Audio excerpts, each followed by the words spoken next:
Hi people, to me again.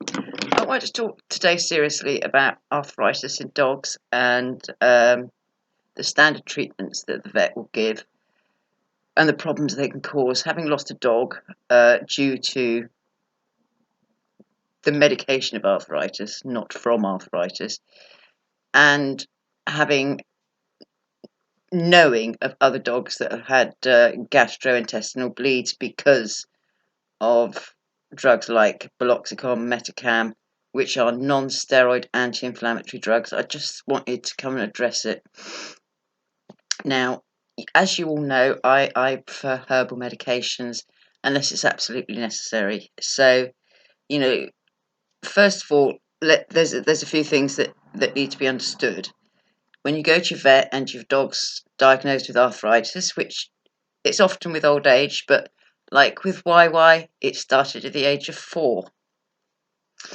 Now, I kind of just dealt with it.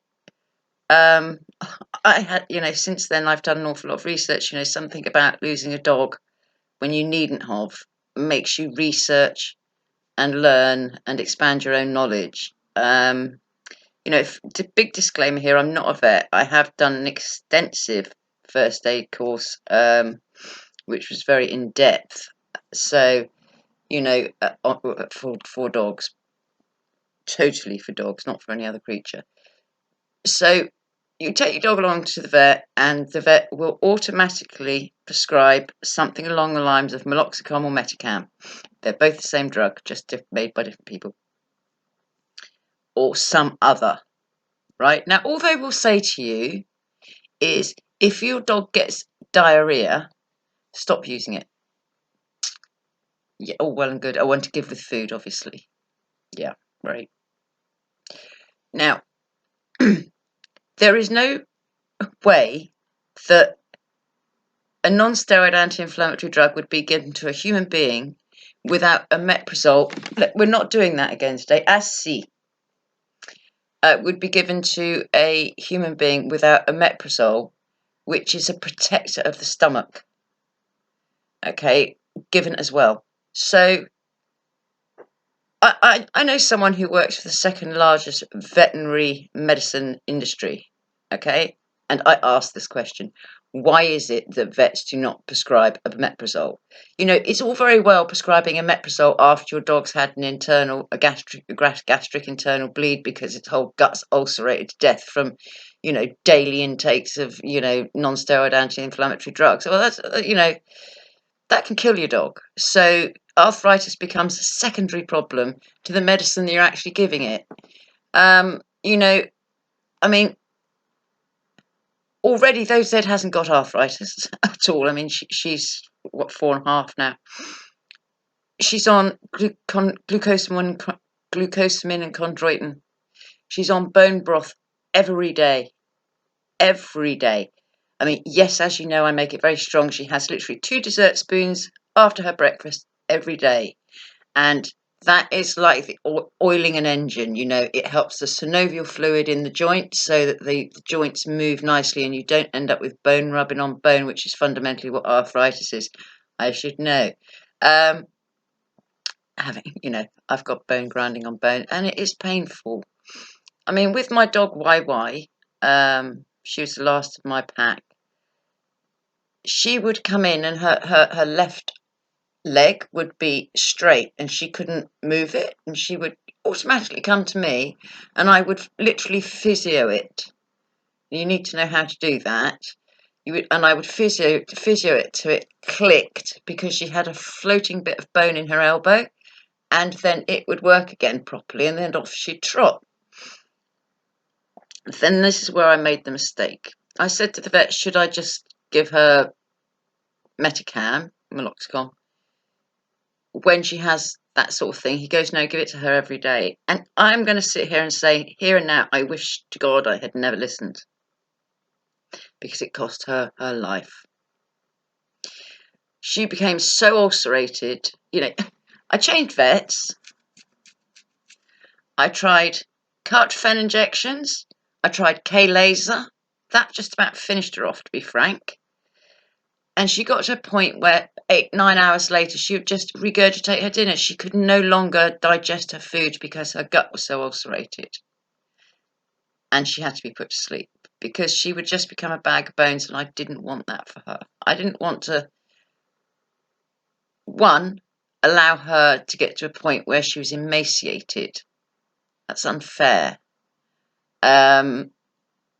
It wasn't a selfish reason of me not wanting to watch it. I would have done anything for her, and I tried everything.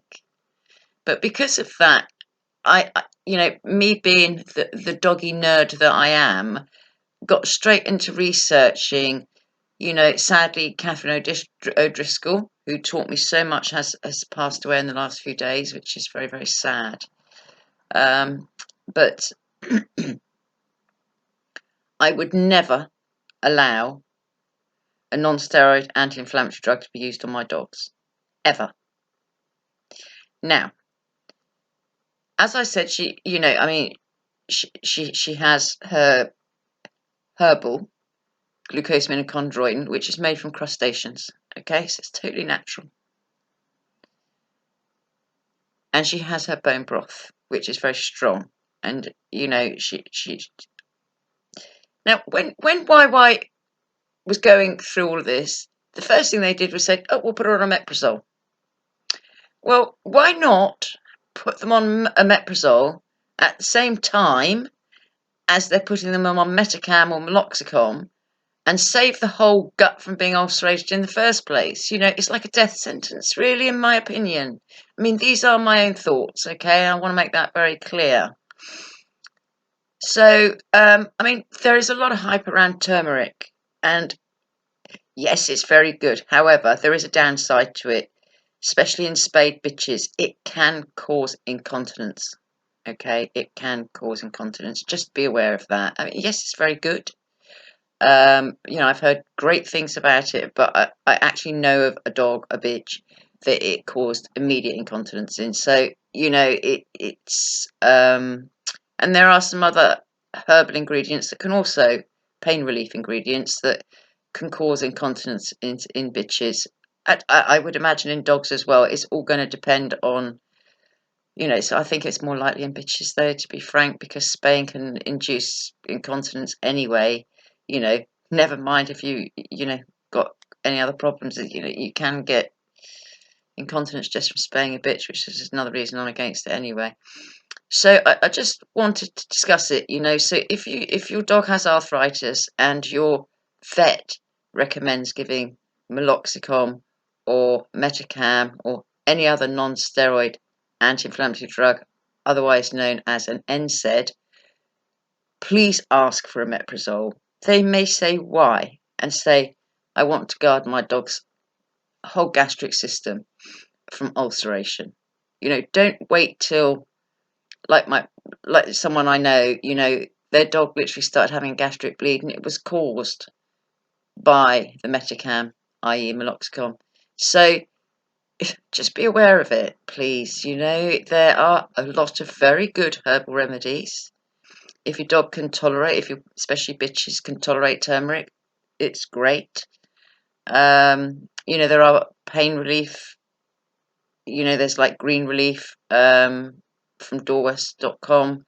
I mean, I'm in the UK. Look, over in the US and all over the world, you're going to have options that are very similar to what we have over here. They'll just be called something else. But please look down the herbal route first. If you've got a holistic vet or you can find a vet that leans more to the use of herbal remedies, please do so, because, they work I have seen it with my own eyes in other people's dogs. When I have said, well, why don't you try this or try that? And they've tried it and bam, the dog's better, So, someone else I know, for instance, it's nothing to do with arthritis, kept having phantom pregnancies. Put it on Phyto Pet Balance, never had another phantom pregnancy. You have to be open-minded. Please do your own research. Look into all these don't just blindly trust your vets. It's like, people do. They go into the vet and they blindly trust everything they say, and please don't. Research, research, research. You know, you don't want your arthritic dog that could have an extended life to end up like Why? Yes, she was 12. Great. But without the gastric problem, she would have probably lived to be 14 or 15.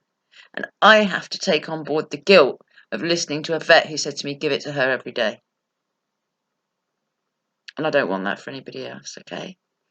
Sorry it's a serious subject today, but sometimes we do have to cover serious things. So take care of your dogs. And remember, just because they've got arthritis, as long as it's pain managed, don't just stick them on a lead.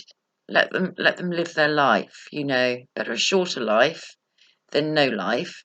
And it's just be fair about it, okay?